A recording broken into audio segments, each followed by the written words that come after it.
Hey everybody, welcome back to another live stream here on Sunday. What is it, March 16th, 2025, the day before St. Patrick's Day. For those of you in some of the major cities, I know Chicago, don't you guys do your river green? I know we lived up there for a while, and I think they still did make the river green for St. Patrick's Day. Boston, obviously, I guess, and here in Georgia. Savannah, I think, has one of the biggest St. Patrick's Day parades in the country. So happy St. Patrick's Day weekend, I guess. Tomorrow, I guess, officially is St. Patrick's Day. But we're not here to talk about St. Patrick's Day. We're here to talk about exercise. I guess if you start exercising now, when you're 80 or 90, you'll be able to go and enjoy those St. Patrick's Day parades. So welcome, everybody. If you're watching on the live stream live, go ahead and take advantage of the comments section and let me, feel free to pop in with any comments or questions as we're going here. And if you want to pop in and let me know what where you're from, that type of thing, that'd be fantastic. Always interesting to know where people are watching from in the world. I know we've got people pretty much all over. A lot here in the U.S., obviously, UK, but I've seen I guess Australia and other parts of the world. So if you're in the chat, go ahead and leave a leave a comment if you want on where you're watching from. And if you're watching this after the fact, just leave a comment. Let me know where you're watching the video from. That would be fantastic. So welcome, everybody. Like I said, we're going to talk about, as the title said, we're going to talk about exercise and why it is so important. It's all throughout our lives, but especially as we get older, over 40 especially, the role that exercise in general, just movement and being active and doing things beyond just the day-to-day stuff that we need in order to, make it to the fridge and drive to our office or work and back. Things we do beyond that, additional exercise and activity, how important that really is for lifelong strength and health. Because up until about age 40 or so, as any of you that are 40 or older, as I am, know that up until about age 40 or so, yeah, you're pretty good. You can do whatever you want and not really suffer any real consequences. Our bodies are able to recover very quickly. If we get injured, oftentimes if it's a little muscle pull or strain or tweak here or tweak there, we can often, we can recover pretty quickly from that. But once we get older, it seems like 40 is that age when you just wake up one day, you roll out of bed and you're like, oh, my back. I tweaked my back rolling out of bed. It's kind of people joke about it, but it looks like, it is true to a certain extent. I mean, up until about age 40, our bodies are still building muscle mass and it's easy to add muscle mass and maintain muscle mass and strength and mobility and all that. Pretty much is pretty easy to do up until our late 30s, maybe age 40. But after that, things switch. Our bodies start to change, and in order to reduce the impact of that, exercise and activity in general really really does come into play. So I want to talk a little bit about that today, and just kind of review or talk a little bit about the last couple weeks of videos that I put up. I think that is going to be a good format for this, at least until I think of a better format. I think this is kind of a good way of doing it, is maybe doing the live stream every couple of weeks and kind of just recap and dig in a little deeper to the video topics that I post in the previous week or two before the live stream. So this week, the last couple of videos have been about exercise, and then the last week's was about changing your activity as you age. Well, the last one actually that posted a few days ago was the viewer survey. So I'll reiterate that if you do have the opportunity, I'll post a link to the viewer survey in a description here after the fact, so you'll be able to access it there.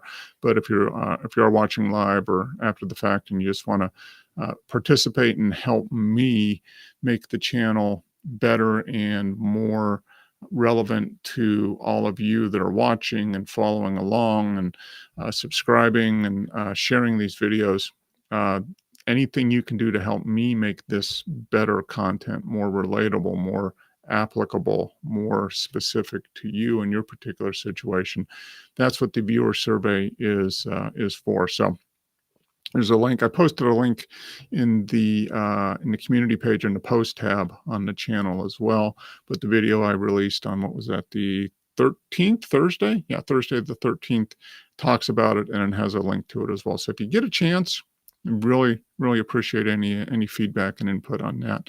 I know we're relatively new as a channel and kind of getting back going. So any feedback I can get at this point will definitely be helpful. I've got some good ideas on kind of where I want the channel to go, and I think I'm trending in the right direction here. But any help that I can get from all of you would be fantastic. So take advantage of that opportunity to contribute your thoughts and share your experiences with me through the viewer survey. All confidential. I won't reveal any, obviously any of your personal information, but if you do want to sign up for the email list, there is a spot on the survey for you to add your email to be added to the list. And once again, I'm not going to spam you or send you just a bunch of emails, and we don't share your email address with anybody. It's just a way for you to connect and kind of be in the loop if I release any newsletters or information about upcoming live streams, events, that type of thing. So take advantage of it. Complete the survey if you can, and if you want to be a part of the email list, go ahead and add your email to that as well. But so let's talk a little bit about exercise. I know and how important it is, especially for those of us that are 40 and older.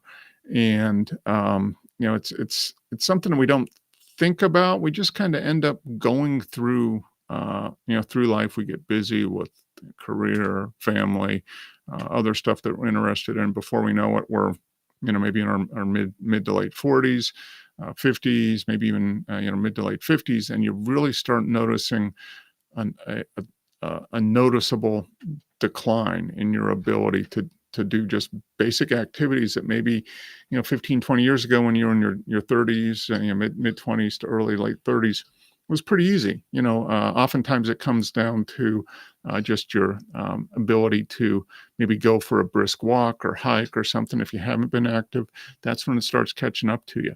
And then doing physical activities, maybe helping a friend move, or doing things that require lifting and moving and twisting. We find that, man, we get injured quickly, we get sore quickly, we're not as strong as we used to be, and it seems to happen pretty quickly.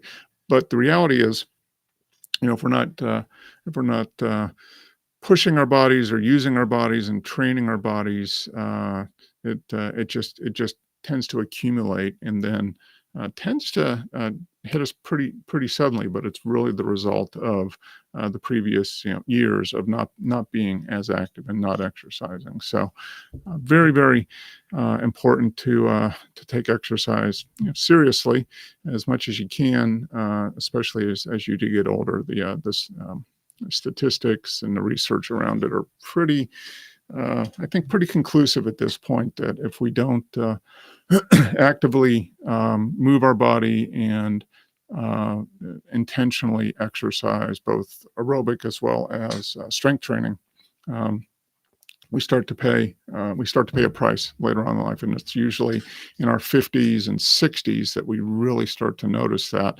And if we haven't done anything up to that point, the decline is a little more rapid. And by the time we get into the last quarter of our life, right, it's called age 65, 70 through maybe age 85, 90, 95, oftentimes that those decades of not doing anything really get us to the point where we're not able to do anything. We lose our independence, our strength, and aerobic conditioning falls to such a level that we're not able to even do the basic activities, such as, maybe going for a walk or playing with the grandkids or that type of thing. All of a sudden, we're not able to do it. And it's because we just haven't done what we can to maintain our strength and mobility all the way through life. So that's why exercise becomes so important.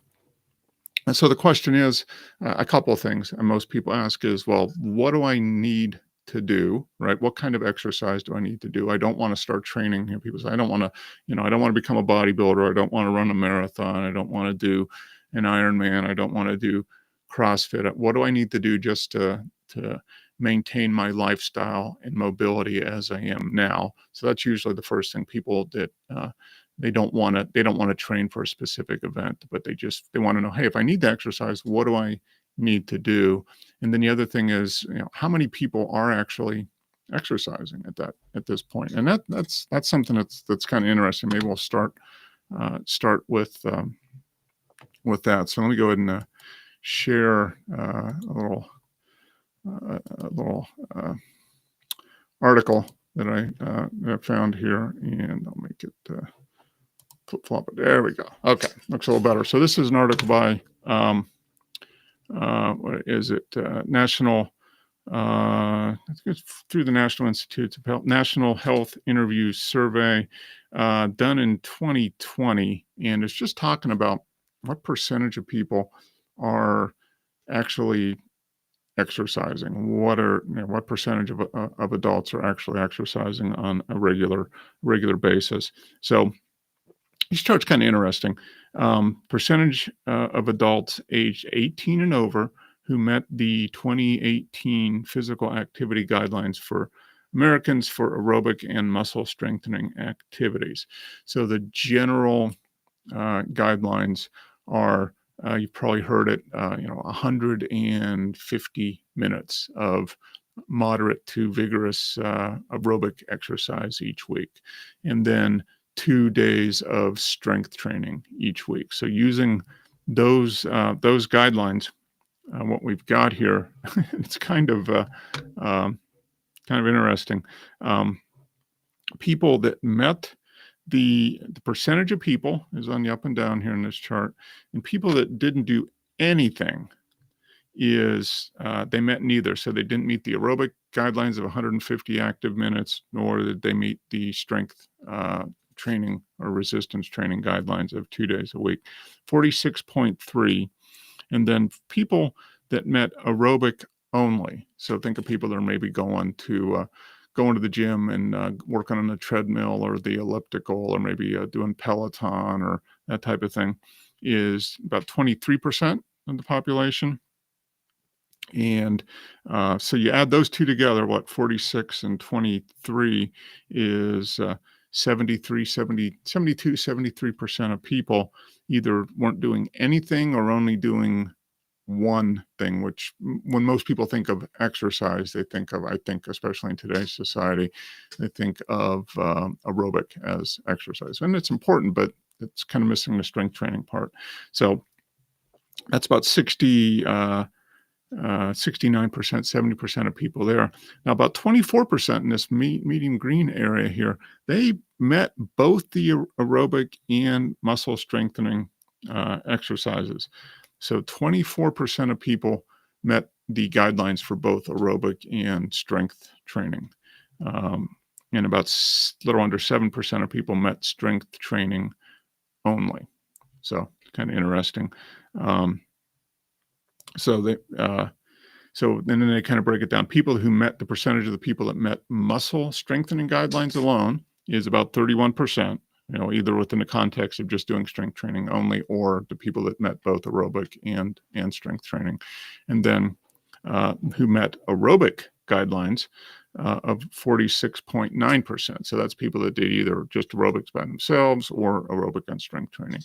But the important thing is there's about 50% of people that aren't doing any. I mean, they're not meeting any of those requirements, and that's problematic to say the least, especially if you want to be strong and active and independent deep deep into life. In other words, health span. If you want to have a good health span, it sure helps if you are working while you're in your 40s and 50s, especially to maintain or build your both aerobic and strength capacity, right? Building muscle mass or building your aerobic system by doing zone 2 and VO2 max. So it's kind of interesting that uh, about 46% of people didn't meet either. And it's basically half the population. And then they dig into it a little bit, depending on men and women.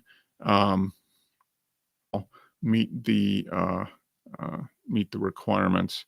But what's interesting is the age brackets. So the ones that we're maybe concerned about here being older adults. I'm assuming most of the people that watch the channel are older, over the age of 35. At least that's what the YouTube statistics tell me, that about 70% of you are over age 35, with about 50% over age 40 or something like that. So most of us are older. So when you get into the older age bracket, 35 to 49, 50 to 64, and 65 to over, the bracket those three are probably the more important brackets. So they're basically the last three lines on each of the charts. So for men, 35 to 49, 29% of men met the aerobic and muscle strength activities, 22% of women. Then you get to age 50 to 64. That's my age group right now. I'm at the top end of that age group. I just turned 60 a few months ago. Then it drops quite a bit. Only about 21.5% of men and 17.5% of women. And then you look at age 65 and over, only 15% of men and just a little under 11% of women. So it drops off as we get older. But what this tells me as well is that just in general, across all age groups, a smaller percentage of women are doing aerobic and strength training exercises than men, even if they're in the same age group. And one of the first things that pops into my mind about that is generally women live longer than men for a number of reasons. Probably, and that's starting to change, but still, women on general live a few years longer than men for the most part. But a higher percentage of women, because they're living longer. I think a lot of women at the end stages of life are less independent than maybe men are at the same point. So could that be related to the fact that maybe they're not doing as much exercise as they're getting as they're aging, or even across their entire life? I mean, that's starting to change, especially when you start looking at the older age group. Women that are late 40s and older, they were kind of becoming adults and moving into after they've kind of finished school and maybe went into adulthood without being as active as kids, as children, right? There's been a huge explosion over the last 30, 40 years in girls and women's participation in sports in general. So I don't know if that makes a difference or not, but I can relate it to my parents and parents of friends in my age group, right, 50 to 60 plus, almost to a person. The comment that I'll get is, "Yeah, my dad was active, doing something, right? Playing softball, running, whatever, some activity. And mom wasn't really active. All mom did was just, she worked, obviously raising the kids, um, uh, just doing the housework and that type of stuff, but they weren't intentionally going out and exercising as much as men were at the same age. And does that have some impact on the percentage of women that have dementia and Alzheimer's? I I don't know. I know my parents. My dad is still very healthy for his age, but he's been active. He was a runner his entire life. He played sports. Mom did just the regular housewife thing that you did in the 60s and 70s, raise the kids, housework, that type of stuff. She had was diagnosed with dementia about 6 years ago and passed away as a result of that last year. A lot of my friends, kind of peer group, mothers are the same way. They're getting diagnosed with dementia or have already passed away as a result of dementia or Alzheimer's. Is that correlated with the lack of exercise? I don't know if you can say 100%, but at least, kind of just talking through it, there sure seems to be a lot more women than men that are diagnosed with Alzheimer's dementia. So I don't know, but I think what we can conclude is probably in almost all cases, exercise is better than no exercise. Given the choice of exercise versus no exercise, exercise I think does make a huge difference. So it's interesting though that people that are exercising is relatively small compared to the percentage of the population.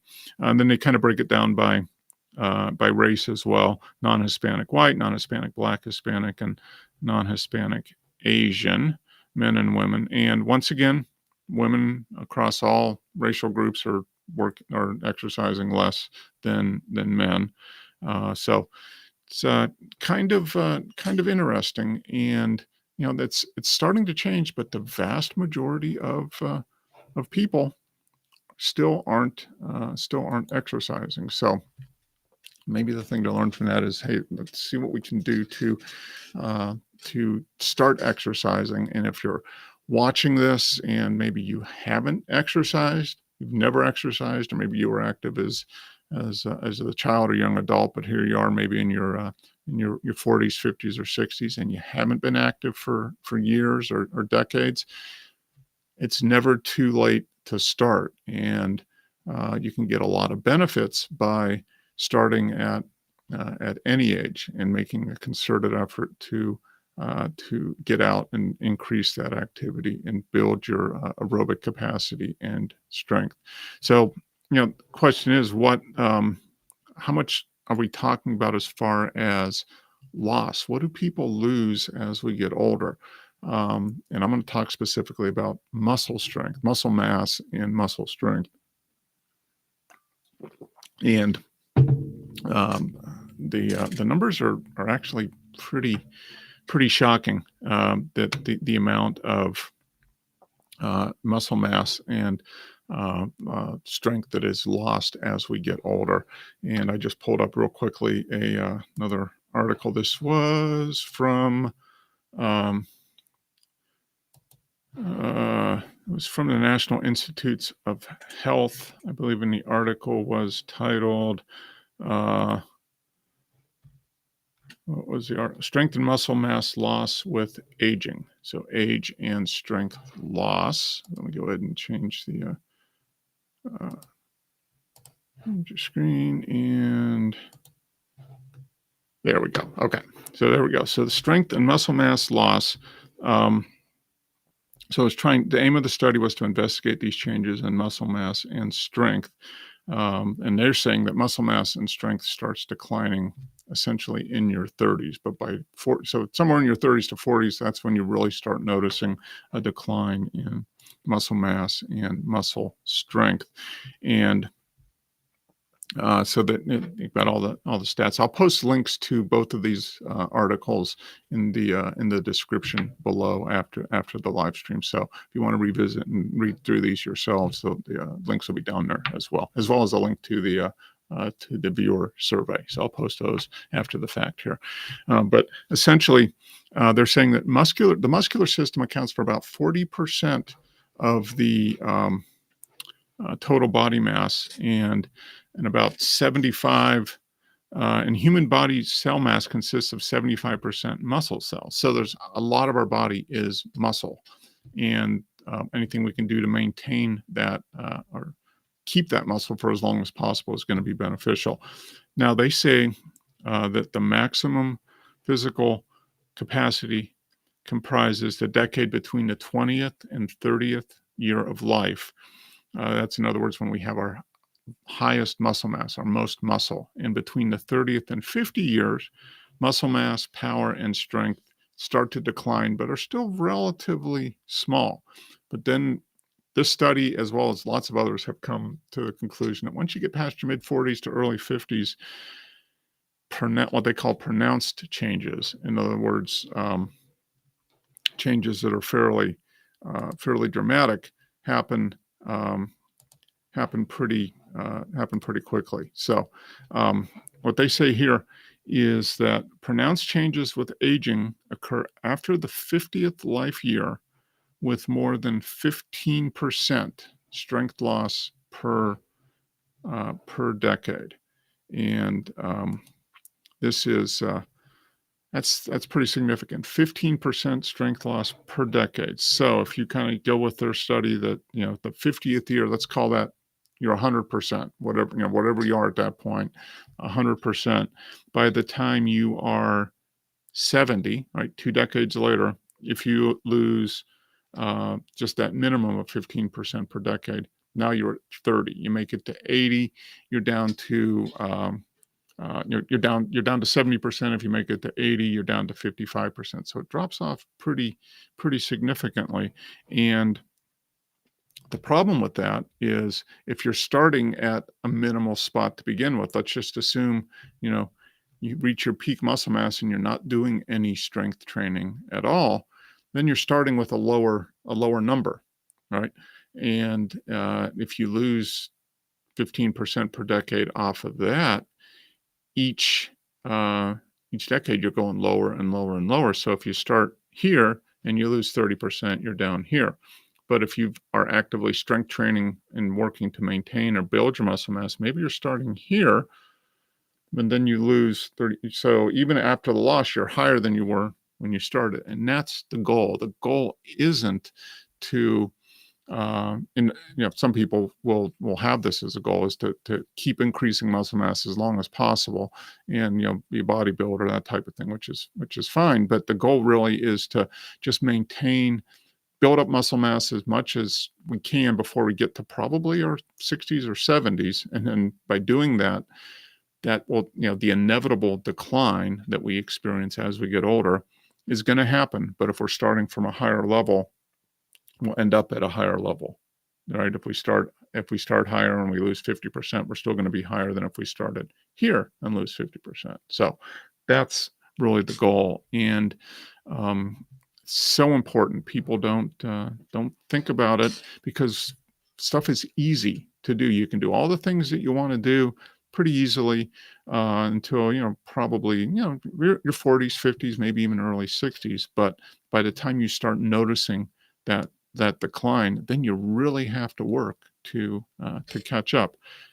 I know this because that's what I did. I was so focused on aerobic performance, specifically running. I've been a runner pretty much my entire life since high school. But any aerobic exercise, I've just naturally been good at, and I enjoy it. So I spent running, road cycling, all those indoor rowing, all those different things. I focused on the aerobic side of things, and was only really a couple of years ago, 2, maybe 3 years ago. So when I was 56, 57, that I started taking strength training seriously and adding it to my weekly routine.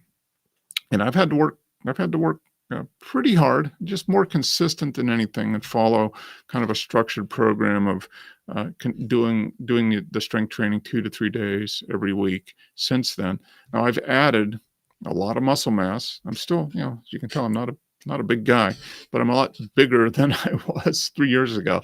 I'm about 12 or 13 pounds heavier, and almost all of that I'm pretty sure is muscle mass. My shoulders are much bigger. This whole area, upper back area, is much bigger.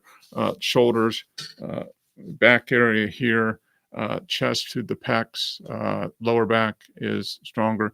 My legs are a little bit larger, but more, they're just stronger. I haven't done quite as much leg as upper body the last couple of years because I was fighting a kind of a persistent hip strain.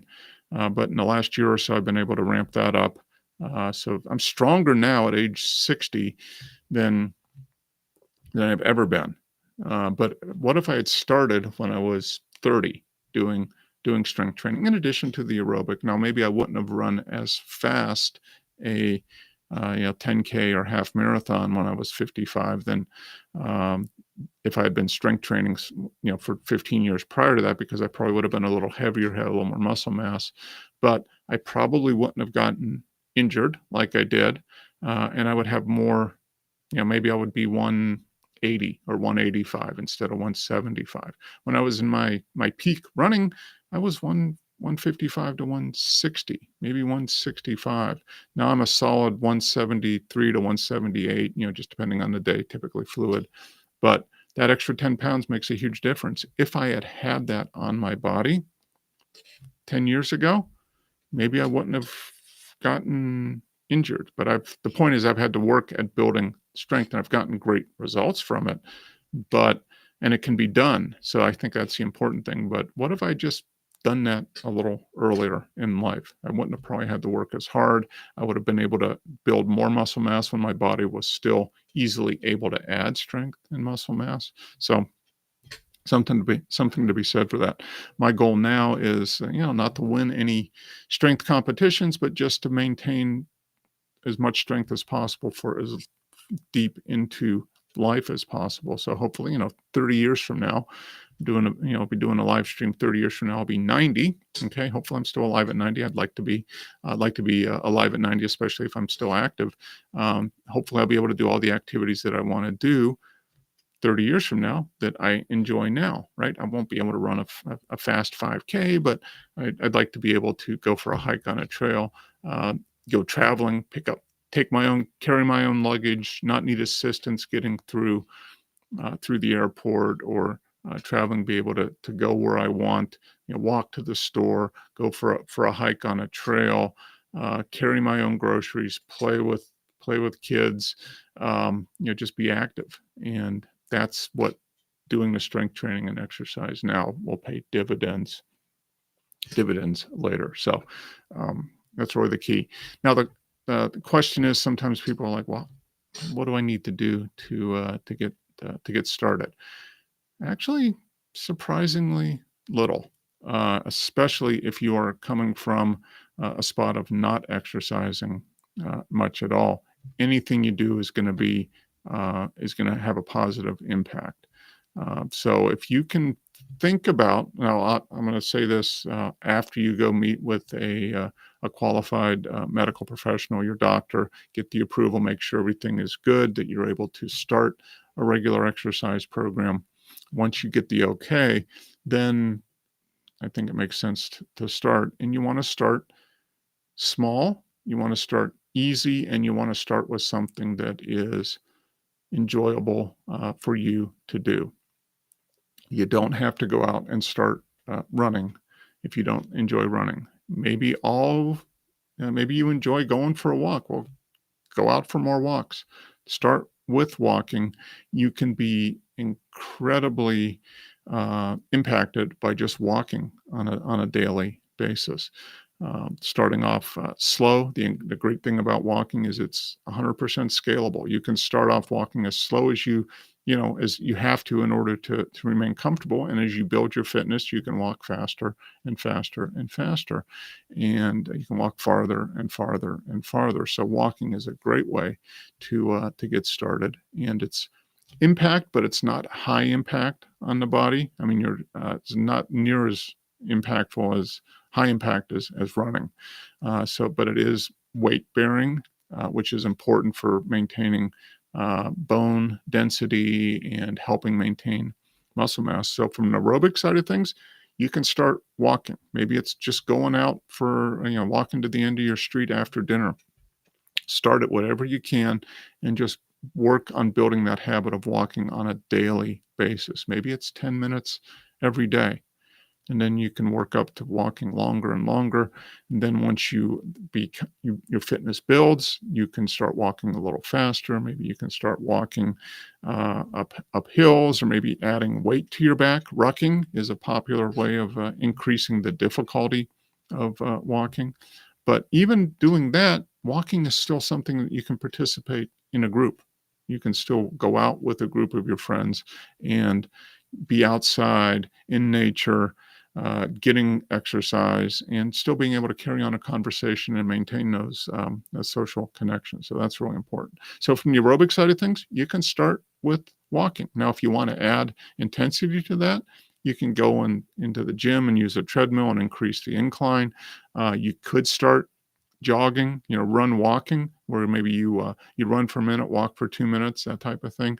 You could go to stuff like indoor cycling, Peloton, rowing, all great exercises. But to get started with the aerobic side of things and some strength and muscle building, walking is a great way to do it. So you could start off walking, maybe build that habit of doing a minimum 10 minutes every day. If you can get up to the point of where you're doing 30 minutes over the course of each day and do that every day, that's going to get you way down the road as far as the fitness.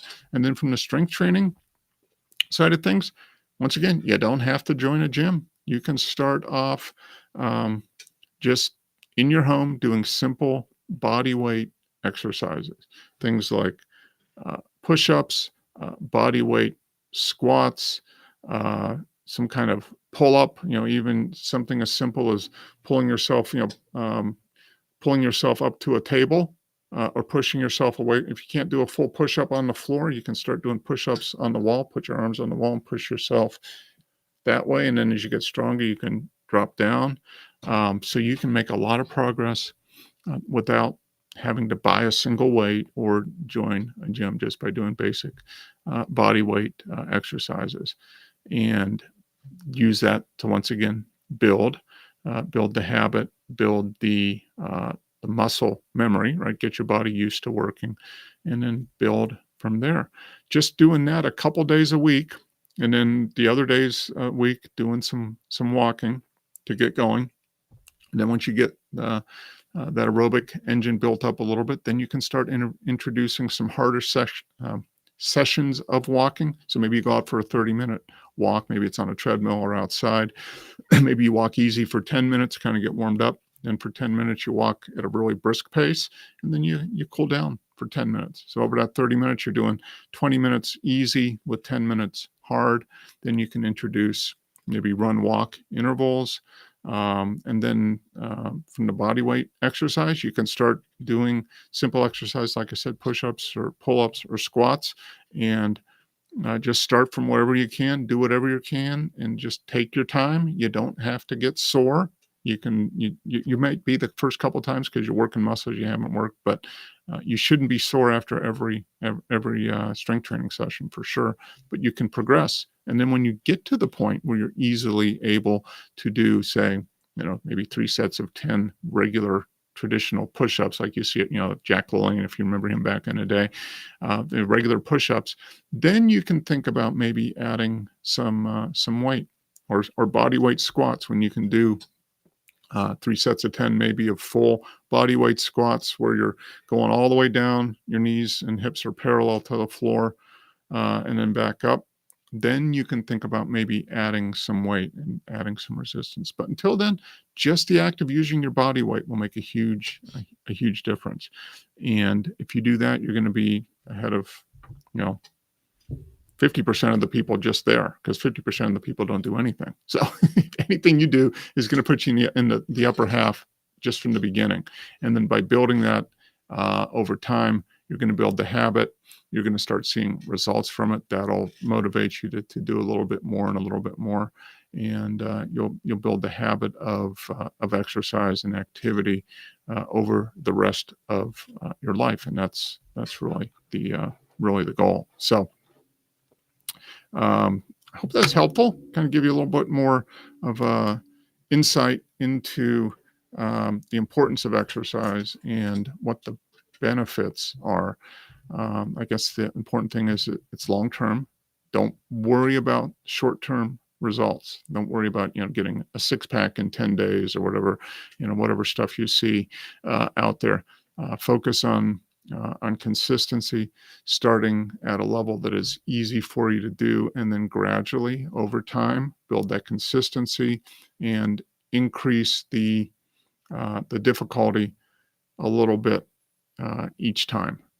And you will start seeing results. You'll probably surprise yourself. You'll start seeing results quicker than maybe you think. Maybe some of you might take a little bit longer, but when you start getting results, you'll notice it, and you'll notice it yourself. You will probably have friends and family comment that, hey, you look better, you're moving better. You'll probably just notice it in your daily life. The ability to get through each day is a little bit easier because you're a little bit stronger, you're a little bit more aerobically fit. The benefits just start to compound on themselves as you move forward. So that's it. Doesn't look like we've got any comments in the chat. So if you're watching this after the fact, love to hear what you are doing from an exercise perspective. Are you exercising?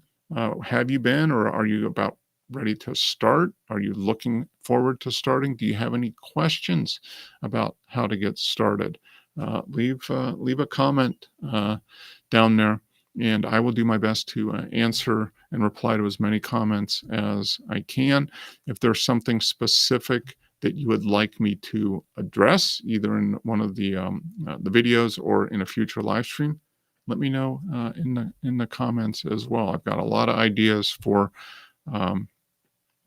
videos and live streams that should be something that especially over 40 adults will be interested in. And that's really the goal of the channel, is to provide just factual, reasonable information that will hopefully help all adults, but especially those of us that are 40 and older, build the habit of exercise and activity to help as I say, fortify our bodies against age-related decline and increase the odds that when we get to those last couple decades of our life, whether it's our 70s or 80s, or our 80s or our 90s, or our 90s and 100s, that we are still independent and vital and able to do the things that we want to do, and we're not dependent on others to help us get through each and every day.